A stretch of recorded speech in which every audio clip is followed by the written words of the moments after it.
Good morning, students. In today's class, we will start with problem 3.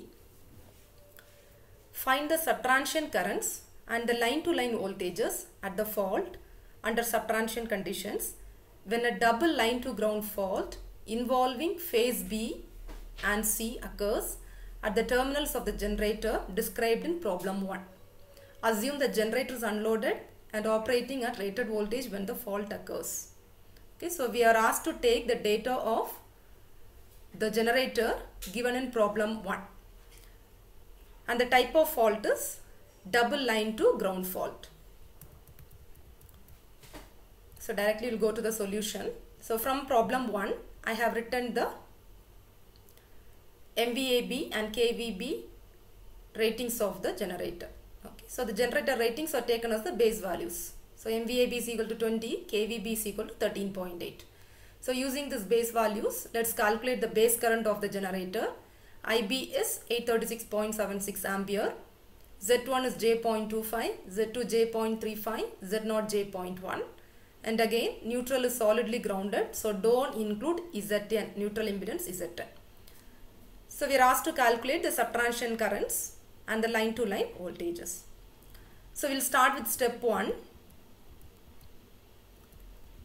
Step 1 is writing the type of fault and writing down the related formulae.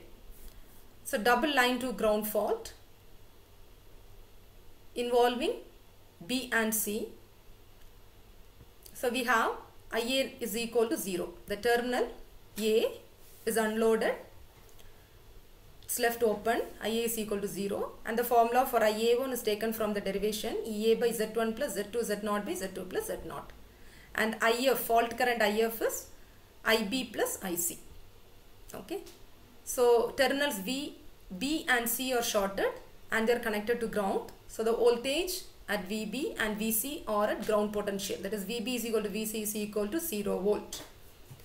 We also have VA0 is equal to VA1 is equal to VA2. Okay. So after writing down the relevant formula for the type of fault, next step is to draw the combined sequence diagram. So we have VA1, VA2, VA0, all three equal. So all the three sequence networks should be drawn in parallel as shown in this diagram. Positive sequence network, negative sequence network, zero sequence network. And I have written the values of the respective sequence impedances. Next step is to find the value for IA1. So we have an unloaded generator.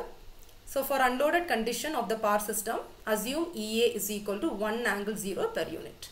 Substitute the values in the formula and get IA1. We got it as minus J 3.05 per unit. So next step, calculate the value for the positive sequence voltage VA1. VA1 is equal to EA minus IA1 Z1. Okay, EA is equal to VA1 is equal to EA minus IA1 Z1. Substitute the values, we got as 0.237 per unit. And we have VA1, VA2, VA0, all three equal, which is 0.237 per unit. Okay. So in the first two problems, we have done calculations in the next step. But here, we have done the fourth step itself because for calculating IA2 and IA0, we require VA1. Okay, so from step 3, we have calculated only IA1. Okay, and for this type of fault, DLG fault, IA1 plus IA2 plus IA0 is equal to 0. So we need to know the other two components, negative and zero sequence components of the current IA. Okay, so we are calculating VA1 in step 4 itself. Okay. So after calculating VA1, write down the other two formulas. VA2. VA2 is minus IA2 Z2. From this we can get IA2 is minus VA2 Z2. So what is VA2? It is equal to VA1, which is 0.237 by J.35. We got it as J.68 per unit. In the same way, VA0 is minus IA0 Z0. From this you take IA0 equals to minus VA0 by Z0 which is minus 0.237 by J 0.1, which is J 2.37 per unit. So now you find out the subtransient currents. Step 5. Subtransient line currents are IA, IB, IC. And we know IA is 0 from the terminal condition. So we have to calculate IB and IC. Okay, so we have to calculate IB and IC from the formula IB is equal to IA0 plus A square IA1 plus A IA2. This is from the matrix. IB is equal to IA0 plus A square IA1 plus A IA2. Substitute the values and get IB. 4.8 angle 132.3 degree per unit. In the same way, write down the formula for IC. IA0 plus A IA1 plus A square IA2. Substitute the values and get the answer for IC. 4.8 angle 47.7 degree per unit. Okay. So now we got the subtransient condition line currents of the generator. So now calculate the fault current. So fault current IF is equal to IB plus IC. Fault current IF is equal to IB plus IC.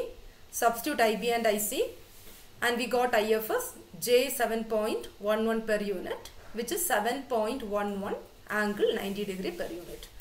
So now to get the actual values of subtransient currents, multiply the per unit values with the base value of current IB.